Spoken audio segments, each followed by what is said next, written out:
But we did it. We won. Good. We won. We made it. The burundian babes for you. It was good. They had zero chance. Amazing and beautiful. Something that has never happened in the history in Queensland. Women. Wonderful. Wonderful. Next time tuzogira. I agree.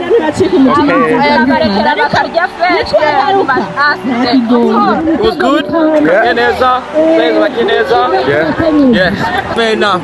Fair game. Every player. Yeah. Went very well. Nice.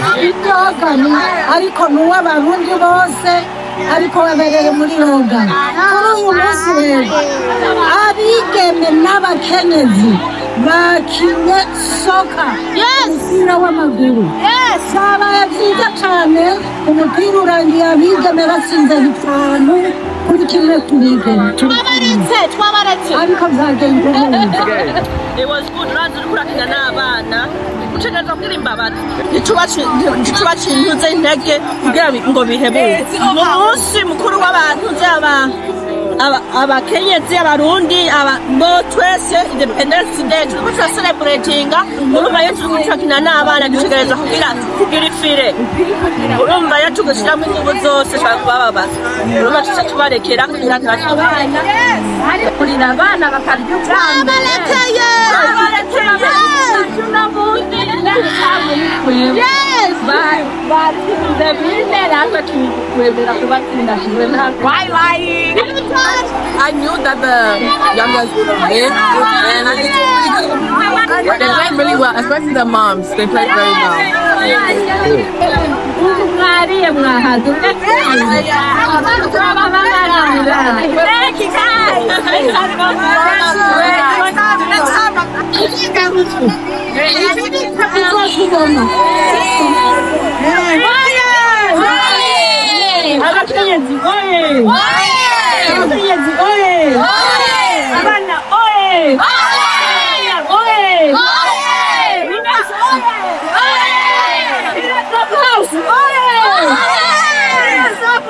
Australia,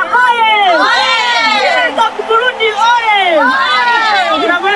uno munsi twakinye abavyeyi b'abakenyezi n'abana bacu nk'uko umukenyezi ari ingirakamaro mu gihugu twereka akarorero keza abana bacu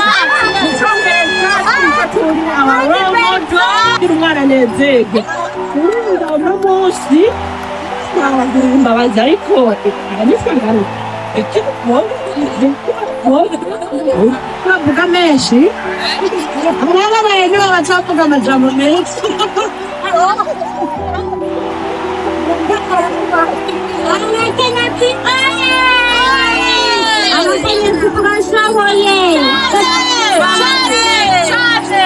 I think you see that you're running language programs to maintain your language because culture is taught through language.